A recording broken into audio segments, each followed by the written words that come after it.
Russia has told restaurants and bars to make sure customers are seated at least 1 meter apart, the latest step to try to halt the spread of coronavirus. But some establishments are choosing to temporarily close instead, forcing staff to stay at home. The Russian Trade and Industry Ministry issued the order to restaurants and bars this week, according to a letter seen by Reuters on Wednesday. It said restaurants and bars also needed to and LSQUO strongly advise clients older than 60 years to avoid visiting and to ensure customers washed their hands with soap before making an order. The Federation of Restaurateurs and Hoteliers said its members' sales had fallen by up to 90% recently and that some Moscow restaurants were poised to switch to food deliveries instead, suspending in-house operations.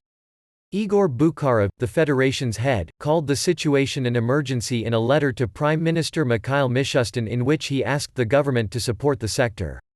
If things continue as they are, it could fuel unemployment and reduce average real incomes, something President Vladimir Putin has said he wants to increase as a priority. There are 130,000 eateries in Russia, 12,000 of which are in Moscow, according to Sergei Mironov, Bukharov's deputy and a restaurant founder himself.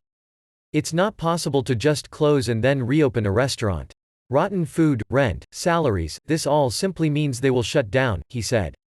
Over 1.3 million people, or around 2% of Russia's total workforce, work in hotels, restaurants, beauty or sports facilities, according to Renaissance Capital and the State Statistics Service. Further and stricter quarantine measures would trigger a spike in the jobless rate, cut incomes and lead to a harsher economic slowdown, said Sofia Donets, chief economist at RenCap. Darya Yuzhova, a fitness instructor from Moscow, has already seen a threefold drop in personal workout classes in the past few days. Everyone has mortgages or needs to rent a place. I'm afraid that if everything shuts down in April, there will be no salary in May. I have some money set aside, but all may need to borrow from my mother, she said. Russia has 147 confirmed coronavirus cases, most of them in Moscow.